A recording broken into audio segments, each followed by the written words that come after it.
This is the Geopolitics and Empire podcast, and we're talking to retired British diplomat and ambassador to Bahrain and Syria, Peter Ford. He is also the director of the British Syrian Society.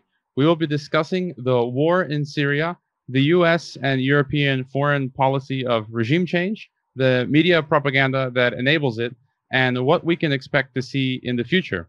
It's great to have you on, Ambassador Ford.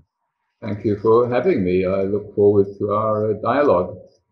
Yes, and let's get started with the different narratives that exist of the Syrian war, because the prominent narrative is that it's a civil war.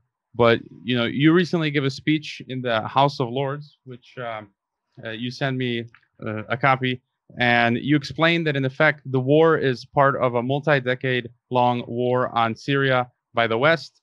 We know we have declassified files that go back to 1957, I believe, where the CIA had the plan to overthrow Syria. I believe in 1983. In the 80s, there were other documents, and WikiLeaks in the 2000s as well released such documents. So can you give us a frank explanation of what really the Syrian war was or is all about? Well, you'll recall in 2011, when everything kicked off in Syria, there had been genuine popular uprisings in some other Arab countries, beginning with Tunisia and across North Africa, spreading through Libya and Egypt. And to a large extent, I believe those were genuine domestic uprisings. The case of Syria was always going to be different. While those countries in North Africa, the sectarian issue hardly applied because the people are almost all Sunni Muslim. Syria is a social and religious mosaic. It was always likely that in the event of any uprising, that religious factors, social factors would come into play. So Syria was always destined to be different. It was also destined to be different because the West, particularly the United States, has had this anti-Syrian agenda going back several decades and has been constantly looking for opportunities to destabilize Syria and remove the Ba'athist regime, as they would call it. And such an opportunity arose in 2011, and the Western powers lost no time in piling in on the back of some limited local demonstrations, particularly in southern Syria, in Deraa. And in no time, for example, the US ambassador was marching up with his French colleague to Homs to participate themselves in demonstrations there. So the die was cast from a very early stage, and what may have begun as local demonstrations quickly escalated. Islamist fighters began to appear. Very quickly they were armed by the United States and other powers, particularly Gulf powers, acting in cooperation with America. And in a very short time, indeed, the conflict had become essentially another episode in the West's war against Syria. Since you brought up some of these fighters, these proxy fighters, I'm going to jump ahead to one of my questions. And if you can tell us a little bit of how this war was fought. So, some people say they're proxy fighters, mercenaries, these moderate rebels, jihadists. We have declassified documents that say, the U.S. knew what it was doing. Judicial Watch declassified the DIA documents. We had Michael Flynn, the head of the DIA, revealed this. Hamid Karzai, the former Afghan leader, and many other people say that the United States directly arms, funds, trains, transports ISIS, Daesh for use. Is this too simplistic a way of describing the proxy force, or how does this mechanic work? the United States didn't look carefully at the credentials of the Islamic fighters that they were training. I don't think they wanted to know which groups these fighters actually belonged to. I don't say that the United States deliberately trained ISIS or al-Qaeda or Nusra fighters, but this was the overall effect of giving training and weapons more or less indiscriminately to anybody who would take them.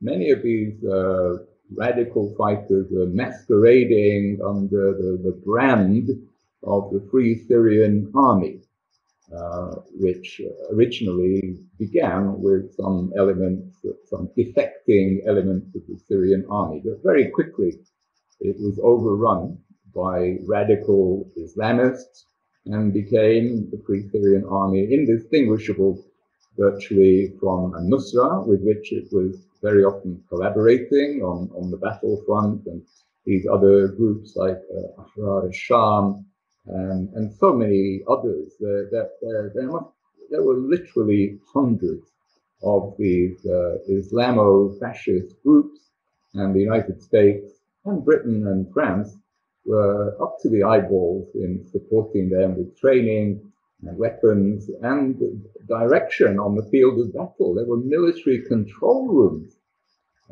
coordinating the jihadis in northern Jordan and in southern Turkey. And you mentioned previously in 2011 this unrest, a bit of unrest that started in Syria, and we've been bombarded by a lot of propaganda. We heard all these things about Saddam Hussein. Yeah, Saddam Hussein wasn't a nice guy. I knew people from Iraq a long time ago, and they did whatever they could to get out of Iraq and didn't want to go back. But for the allegations that were launched against Saddam, for example, weapons of mass destruction, that he worked with al-Qaeda, that he was involved in 9/11, none of that was true. So, I'm skeptical often about these narratives that are replayed in the media. So we're told that Assad gassed his own people and things like this. But apart from, maybe you can tell us, apart from this repetition in Western media that he gassed his own people, has there been any evidence of such a thing? Look, no government in the Middle East has been a paragon of virtue. In varying degrees, they have all been authoritarian governments.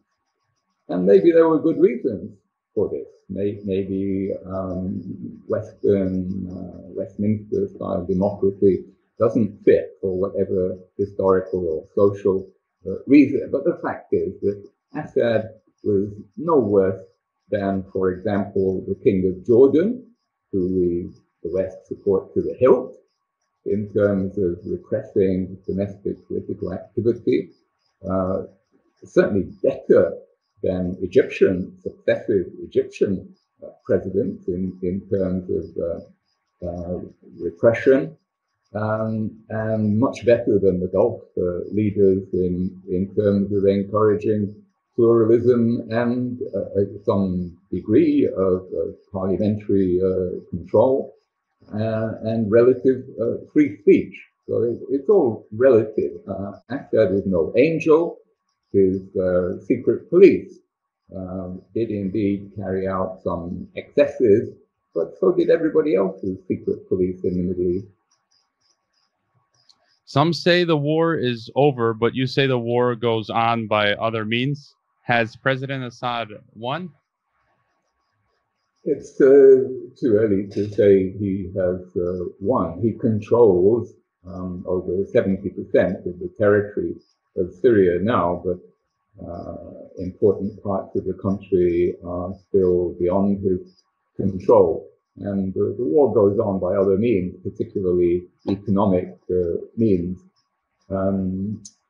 Also, I don't think that Western powers have conceded victory to Assad. Whatever they say, sometimes out of one corner of their mouth, they say, yeah, Assad has won, we have to move on to the next phase. But out of the other side of their mouth, they say, we insist on a transition. This is the euphemism preferred for regime change. The phrase regime change has become a dirty word after Iraq, after Libya. So they can't call it regime change. They call it, therefore, transition. And they say, well, we insist that there must be a transition away from Assad's rule. There must be UN-supervised democratic elections. But they never tell us which paragon of virtue is going to going to win in an election over Assad, or why they believe that Assad would not win. Most people who actually know anything about Syria would say that he would get more than 40%, which is more than Trump or May or Macron or Merkel.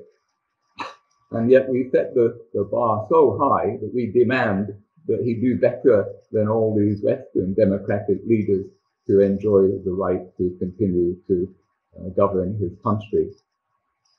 You gave an interview last year that I listened to, and you mentioned something that I never thought of, and regarding going forward the Syrian economy, how another weapon of war is demographics and the depopulation being used as a weapon. How this exodus of Syrians will have an impact on the economy and the future of Syria and will weaken the state. Could you talk a little bit about that?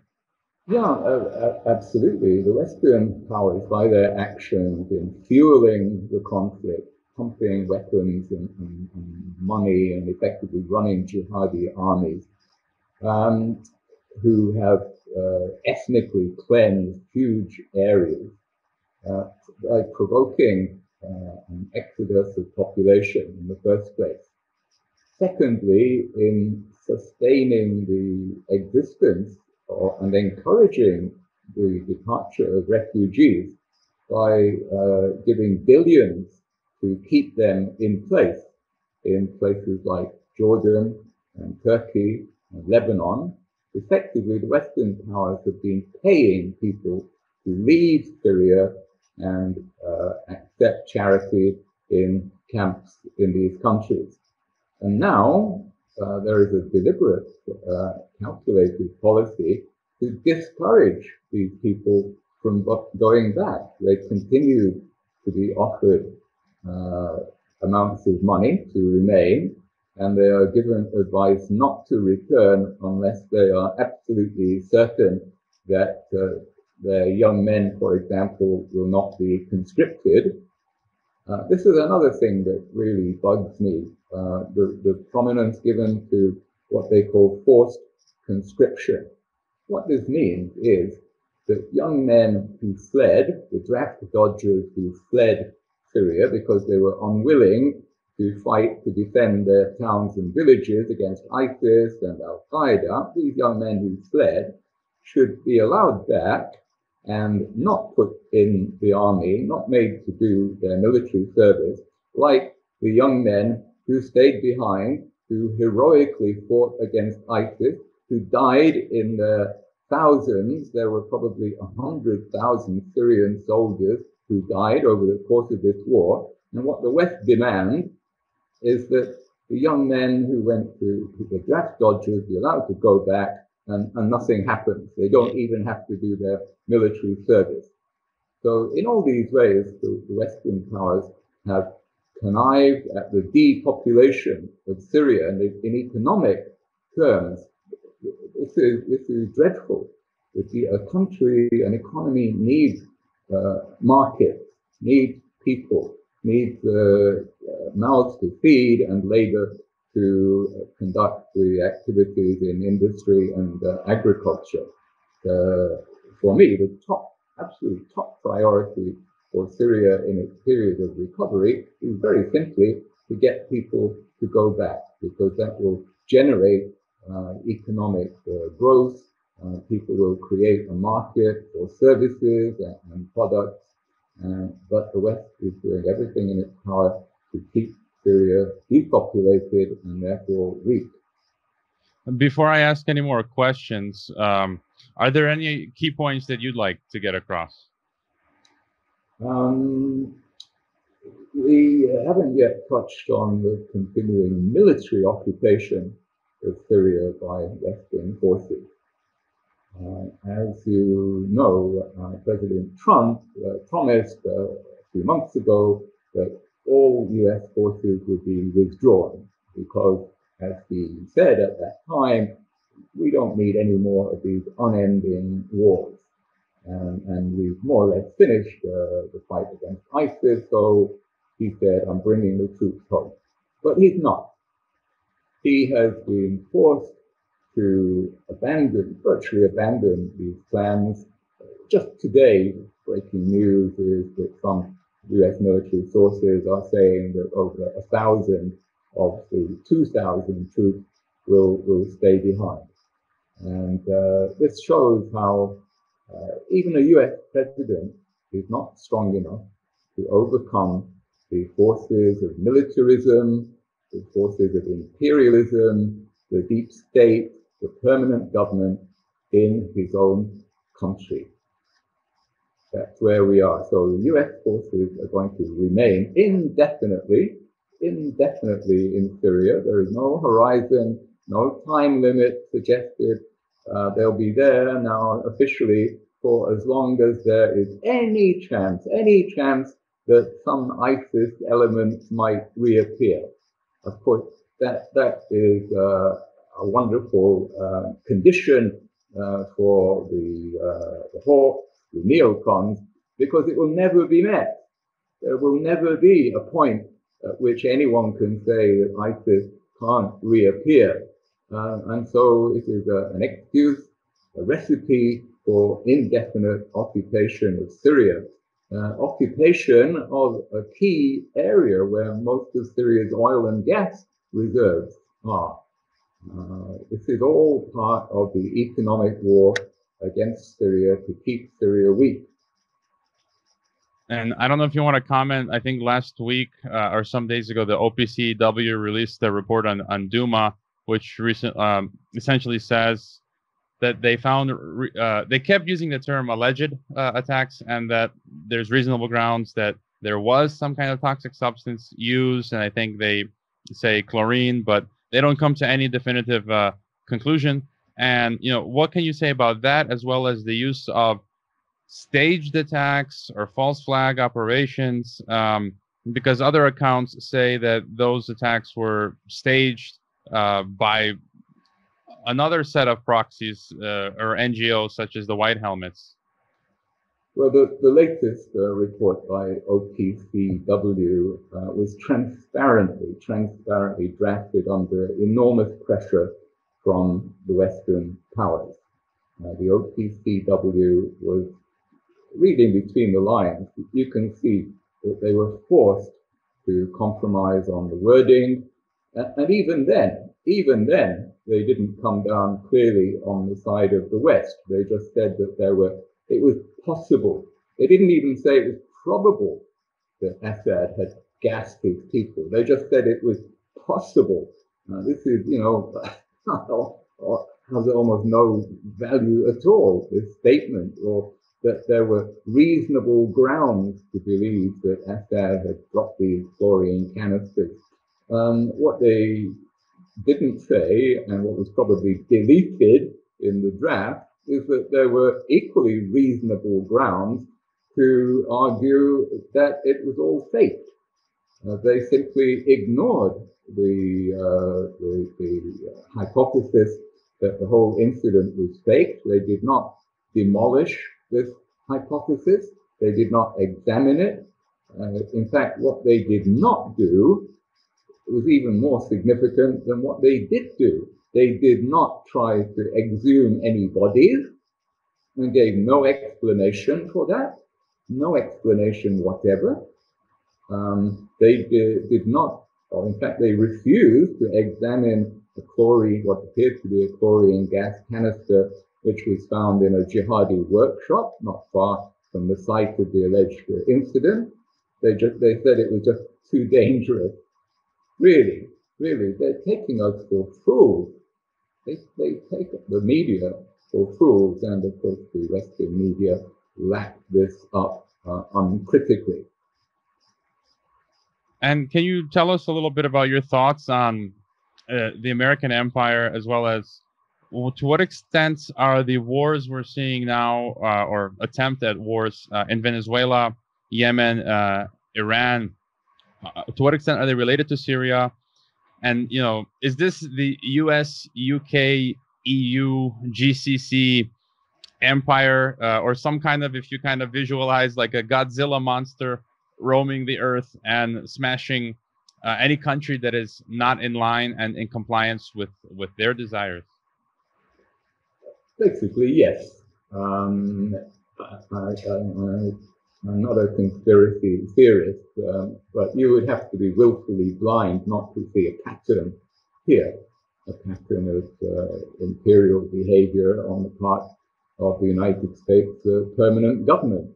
Even when they get a president, a populist, unconventional president who wants to do something outrageous, like cultivate better relations with Russia, review the purpose of NATO, even when they get a president who wants to do those things, the permanent government finds ways to overturn the will of the people as expressed through electing such a president.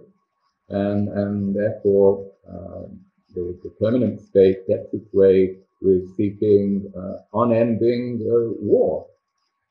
It's clear that Iran is in the firing line, and of course Trump is not without blame on that. He appears to feel it necessary to support conflict with Iran in order to keep the Israel lobby happy. He's in a very weak domestic position because of Russia Gate. He cannot afford to upset the Israel lobby. And so it's not military war on Iran, and certainly economic war. At the moment, the Imperial project is being pushed forward mainly through economic bullying. Sanctions are being reapplied to Iran. Sanctions are being increased on Syria. You don't hear much talk, of course, in Western media about sanctions. They are the invisible war, but they do at least as much damage as guns. Venezuela, much the same. Of course, it's all part of the same picture. You're dealing with a permanent government of the United States here, and a United Kingdom and France, former imperial powers, which still hanker after the old days, which hang on to the coattails of the United States in order to get their whiff of the old imperial drug on which they are addicted.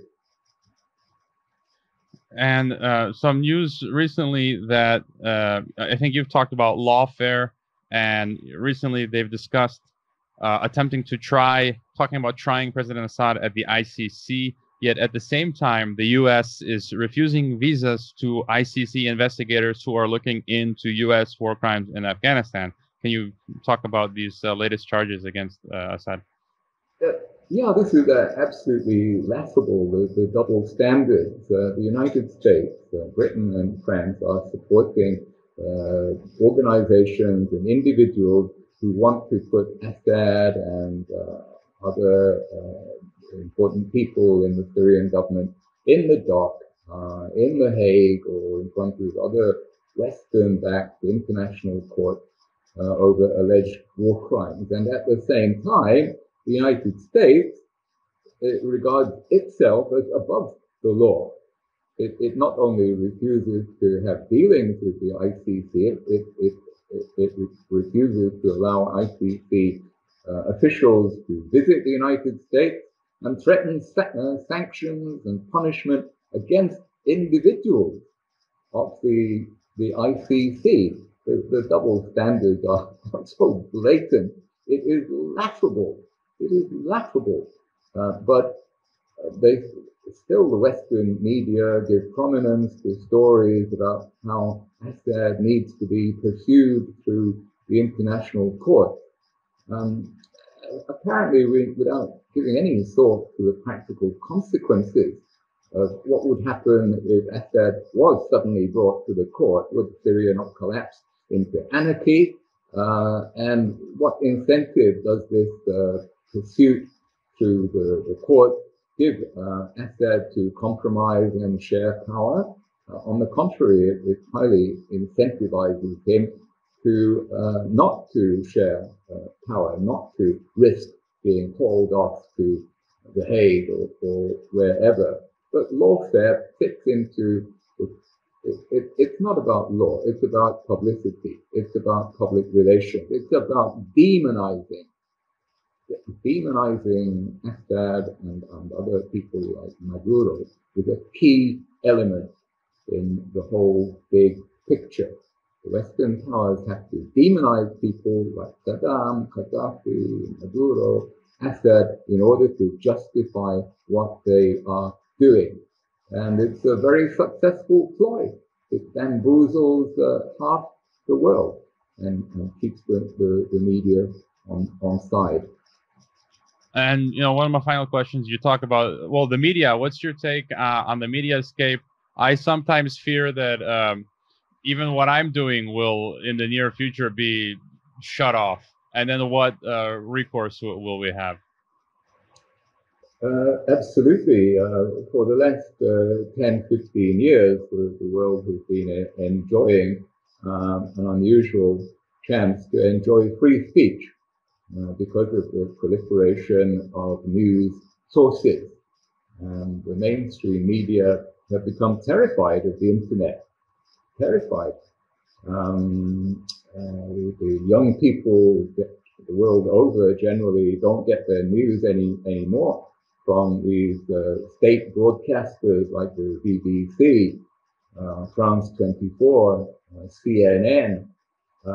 This terrifies the mainstream media and the governments behind them, with the result that there are now immense pressures building up on the sources of internet news and views to clamp down. Any excuse is used. Just this week, we have the New Zealand incident, which is leading to pressure on Facebook. Any excuse is good to try to limit free speech.